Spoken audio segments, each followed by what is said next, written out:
Hello students. In the last class we read about three Mughal emperors Babur, Humayun and Akbar. So today in this session we read about the next Mughal emperors. So in this first of all we talk about the Jahangir. Nuruddin Muhammad Salim, known by his imperial name Jahangir, was born on 30 August 1569, was the fourth Mughal emperor who ruled from 1605 until his death in 1627. Jahangir was the eldest surviving son of Mughal Emperor Akbar and was declared successor to his father from an early age. Jahangir was married to Shah Begum, a princess from Amer who killed herself in 1605 out of shame at the rebellion of her son, Prince Khusro. Impotent for power, however, he revolted in 1599 while Akbar was engaged in Deccan. Jahangir built on his father's foundation of excellent administration, and his reign was characterized by the political stability, a strong economy, and impressive cultural achievement. Next, Noor Jahan. Meher-un-Nisa or Noor Jahan occupies an important place in the history of Jahangir. She was the widow of a rebel officer, Sher Afghan, whose actual name was Ali Quli Beg. After her wedding to Emperor Jahangir, Noor Jahan's rise to power was swift. A strong, charismatic, and well-educated woman who enjoyed the absolute confidence of her husband. Noor Jahan was the most powerful and influential woman at court during a period when the Mughal Empire was at the peak of its power and glory. She was the only Mughal empress to have coinage struck in her name. She was often present when the emperor held court and even held court independently when the emperor was unwell. Now, the next ruler was Shah Jahan. Shahabuddin Muhammad Shah Jahan. Shah Jahan was born on 5 January 1594. He was the fifth Mughal emperor of India. He is also known as Shah Jahan I.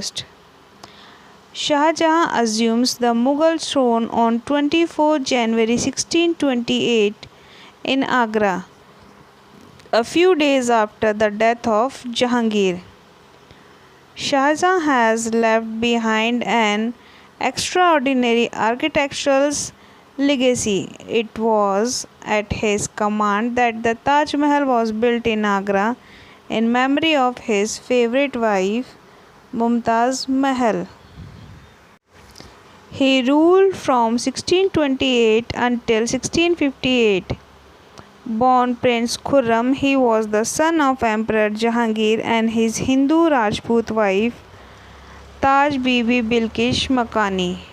He had an unstable passion for building, and under his rule the Taj Mahal and the Great Mosque of Delhi, among other monuments, were erected. His reigns marked the cultural zenith of the Mughal rule, but his military expeditions brought the empire to the brink of the bankruptcies. Shah Jahan was a more orthodox Muslim than his father and grandfather.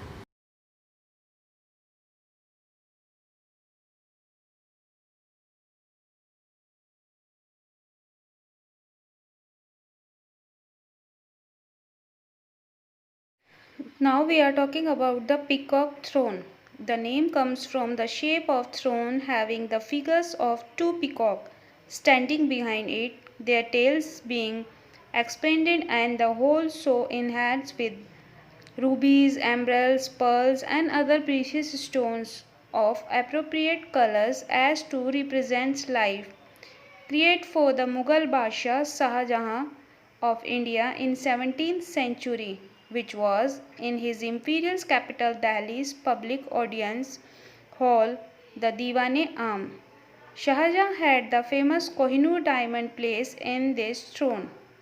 The French jewelers Trainiers, who saw Delhi in 1665, described the throne as the shape of a bed, a takht or platform, 6 feet by 4 feet, supported by 4 golden feet, 20 to 25-inch high, from the bars above which rose 12 columns to support the canopy. The bars were decorated with crosses of rubies and emeralds, and also with diamond and pearls. In all three were 108 large rubies on the throne. Nadir Shah invades the Mughal Empire in 1638 and returns to Persia in 1739 with the original peacock throne as well as many other treasures taken from the Mughal Emperor Muhammad Shah. Now we are talking about Aurangzeb. His full name was Abul Muzaffar Muhyiddin Muhammad Aurangzeb, commonly known as Aurangzeb Alamgir, and by his imperial title Alamgir, was the sixth Mughal emperor and ruled over the most of the Indian subcontinent. His reigns lasted for 49 years from 1658 until his death in 1707. Aurangzeb annexed the Muslim Deccan kingdoms of Bijapur and Golconda, and thereby brought the empire to its greatest extent. But his political and religious intolerance laid the seeds of its decline. He excluded Hindus from public office and destroyed their schools and temples, while his precautions of the Sikhs of the Punjab turned that sect against Muslim rule and roused rebellions amongst the Rajput, Sikh, and Marathas. The heavy taxes he levied steadily impoverished the farming population, and a steady decay in the quality of Mughal government was thus matched by a corresponding economic decline. When Aurangzeb died in 1607, he had failed to crush the Maratha of the Deccan, and his authority was disputed throughout his domain. Now, the next ruler was Bahadur Shah Zafar or Bahadur Shah II. Mirza Abdul Zafar Sirajuddin Muhammad Bahadur Shah Zafar, also known as Bahadur Shah Zafar, was the last Mughal emperor and a member of the Timurid dynasty. He was the son of Akbar II and Lal Bai, a Hindu Rajput. He became the Mughal emperor when his father died on 28 September 1837. He used Zafar, a part of his name meaning victory, for his nom de plume as an Urdu poet, and he wrote many Urdu ghazals under it. Following his involvement in the Indian rebellions of 1857, the British tried and then exiled him from Delhi and sent him to Rangoon in British controlled Burma. Now, the next point is Mughal traditions of successions. The Mughals did not believe in the rules of primogeniture where the eldest son inherited his father's estate. Instead, they follow the Mongols and Timurid custom of the comprehensive inheritance or a divisions of the inheritance amongst all the sons. So these are the other three Mughal emperors. I hope you understand. Thank you.